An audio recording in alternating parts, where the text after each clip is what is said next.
James, Olley, very quickly on Tottenham once again. The managerial decisions. It's obviously been a little bit of a mess, I guess. I'm not sure what better way to do it. Not quite desperation, but maybe we're heading there. Where do you think this story is going to ultimately conclude in the summer? Who are they going to get, do you think? And who can they get in order for Tottenham to really climb back into the Champions League spots? Well, I mean, it's difficult to overstate just how much of a blow the Arne Slot rejection was, because they reached a decision internally that they were going to essentially try and rob Feyenoord of their model, which is to get Dennis de Kloese as the sporting director and Arne Slot as their manager. De Kloese rejected Spurs, expected Slot to do the same, and he has done, and now he's signed a new contract. So they are very much back to the drawing board.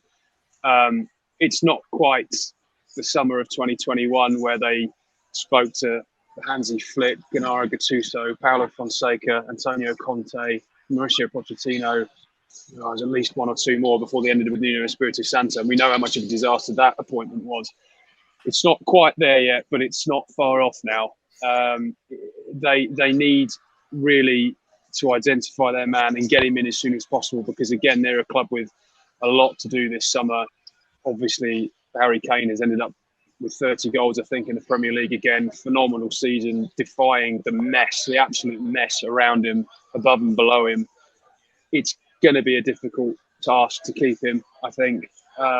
If Manchester United make a serious play for him, okay, they're not the guarantee that, Manchester City were of winning the biggest trophies, but they look a far more progressive unit than Spurs do at the moment. And I think if United make a serious play for him, Kane will be seriously interested in going. It's hard to say. I mean, Spurs, look, they continue to insist they're not in for Nagelsmann. They've spoken to Luis Enrique. They were quite keen, I think, on Ange Postecoglou at Celtic, but he's distanced himself from the job in the last few days. If you're an up-and-coming progressive manager, you do look at Tottenham and think, well, would you even want it at the moment? No European football at all. Uncertainty over your star striker, no sporting director, fans want the owners out. Yes, the stadium is amazing, and yes, the training ground is amazing, but the squad needs an awful lot of work. They don't have a centre-back really of any repute there. Central midfield is a major issue, and if you're selling Harry Kane, okay, you've got Richarlison, but you're going to need at least one more forward in. So the squad needs some major work, and they don't have, endless pots of money to throw at it either. So it's not looking great for Tottenham. It really isn't. It's not looking good at all. Reports also of maybe Ruben Amorim as well in Portugal. That could be an interesting. But as James said, of course, it's going to be a difficult one. Before you leave us, James, only quickly on Chelsea, of course.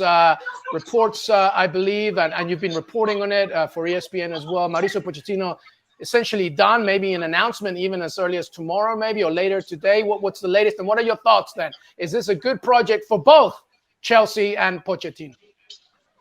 I think of the managers that were out there that were realistic targets, I think Pochettino is pretty much the best they could have got. There won't be an announcement today. I suspect they'll do it next week. I think there've been one or two just issues with not anything major, but just sort of minor issues in terms of contracts and the finer points and just getting people to sign it off. There's no major urgency. Obviously, they had the caretaker in Frank Lampard, and I think they want to get obviously Pochettino in for the full pre-season, but with the players going away and. There's been no reason to appoint him now versus a week ago or 10 days earlier. He had no interest in taking it before the end of the season. I think there's already been conversations, as far as I'm aware, taking place about players and, identifying who he might want and who he might not want. So, there's sort of a little bit of work's been going on behind the scenes already. But,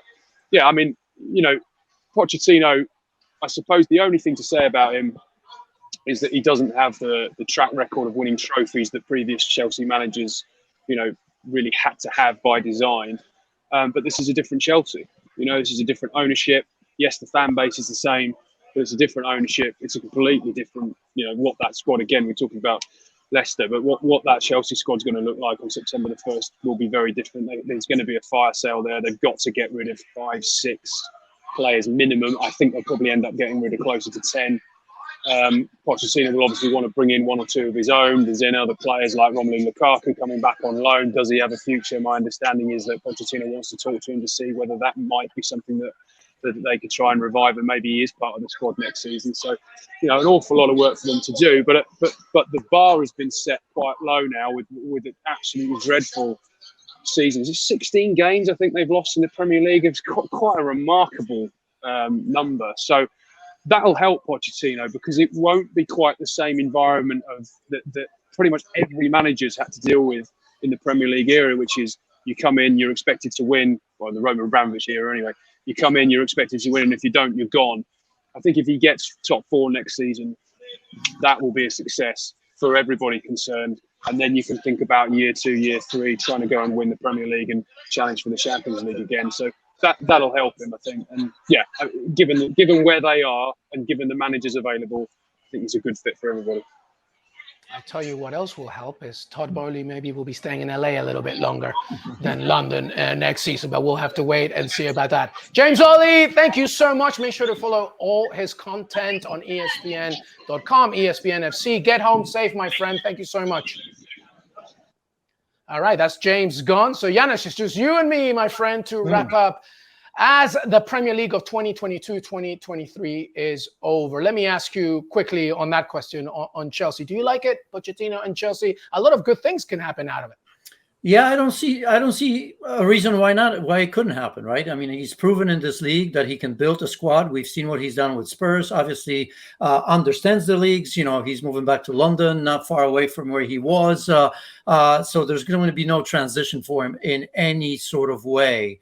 And I think James is right. Not only the bar is much lower, but I think what's most important is that because of how difficult this season has been, there's also a different mindset, not just with the club, but with the supporter base. I think it's very, very important because, we still can't forget what sort of a hurricane they went through, right? I mean, we almost conveniently forgot what has happened because of the war in Ukraine. Roman Abramovich, a different sort of owner that the moment he saw something wrong, he fixed it immediately. Didn't look at the money. It was his own. He didn't care if he lost the money or not. It was, it was something that he was always willing to do. And I think the supporters gotten used to it because they could dream of anybody, any manager, any player at any given time. I think what's happening right now is going to be much, much different. These supporters have gotten used to it, that the times are maybe a little bit leaner in terms of winning the trophies year in and year out. And the biggest thing, and I think Pochettino's going to get the benefit of the doubt from the supporters, is that they're not going to expect that, Chelsea to fight for the title right away. He's going to get that time because they're used to it. After a season like this, it's almost impossible. What he has is a clean slate, and also these players, because there's a lot of good players in there. But when you have a season like that, you kind of throw in the towel quickly, and you just want the season to end immediately. But if he gets his arm around some of these young players, he's going to buy 2 or 3 key players. I think you're going to see a Chelsea, as James was saying. I think it's realistic to say that they may have a shout in fighting for the top 4. This is a much better team. This is a much, much better team. I mean, we can go to the stats where they finish, how many losses they've had. It's all great. They've written off the season a long time ago. Yeah, and even in that loss last weekend, or last week, this week with Manchester United, there's a lot of promise there, a lot of young players. And as you said, Mauricio Pochettino returning to the Premier League, hopefully will have a few tricks up his sleeve. Thanks so much for watching ESPN on YouTube. And for more sports highlights and analysis, be sure to download the ESPN app. And for premium content and live streaming, subscribe to ESPN Plus.